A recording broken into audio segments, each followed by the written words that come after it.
Facts about Jamaica they don't teach you in schools, Rama said. How Curly Locks Hewitt became infamous.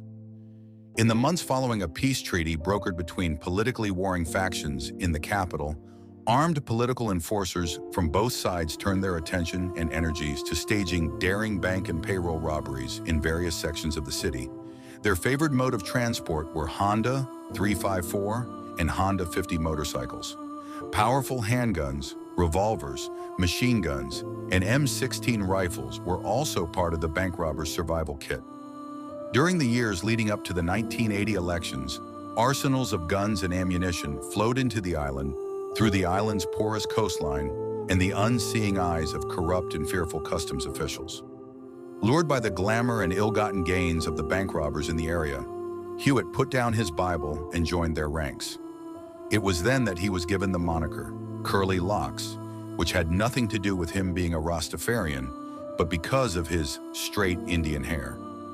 The gangster quickly learned that dishing out death and other forms of cruel punishment with impunity was the formula to gaining notoriety in the criminal underworld. One of his first brushes with the brutality of life in a political garrison came during the attempt by the government to evict residents of Rema for the non-payment of rent.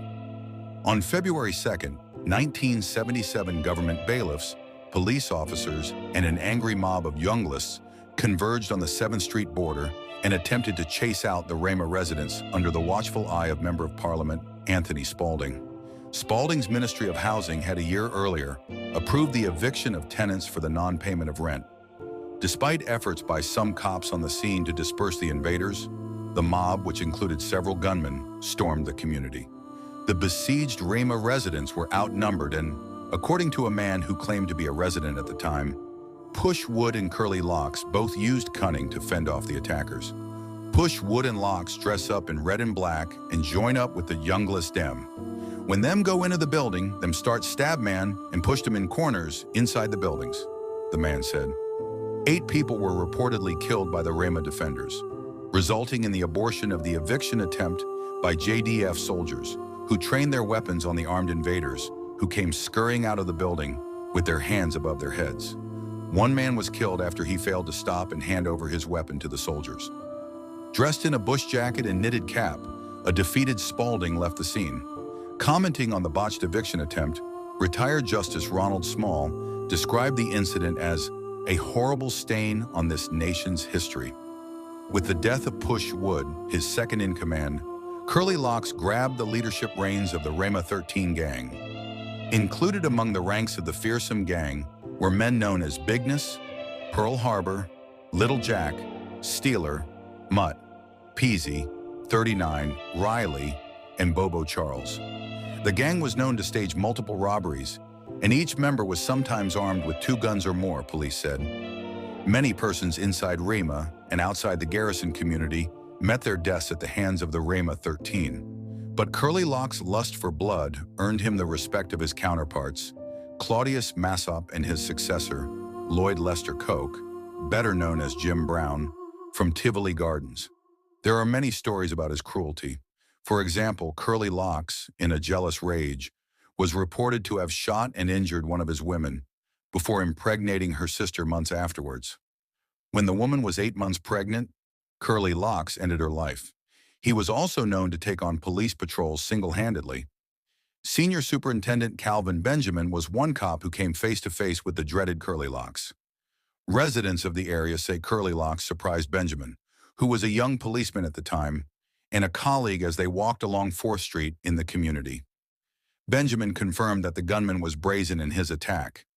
He opened fire at us, and it was a miracle that no one was injured. He was really bold, Benjamin told the Sunday Observer. Curly Locks was sentenced for armed robbery, and after his release, managed to travel to North America and Europe, where he reportedly shoved a man off a building before hightailing it back to Jamaica, where he continued his life of crime.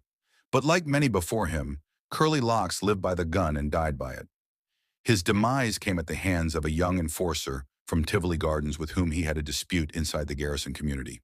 The enforcer, known as Paperman, had refused Curly Locks entry to a yard where Jim Brown was handling the weekly issuing of checks for casual work to persons in Tivoli Gardens, Rosetown, and Rema.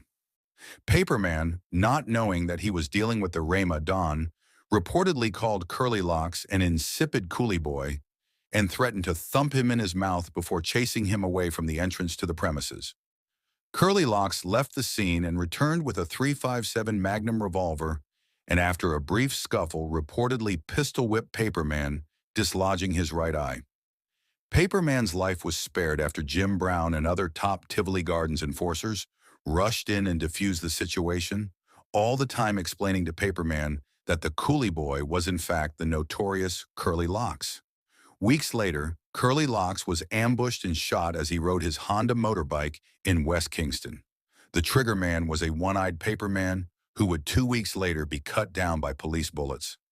Like and follow for more Pringle design.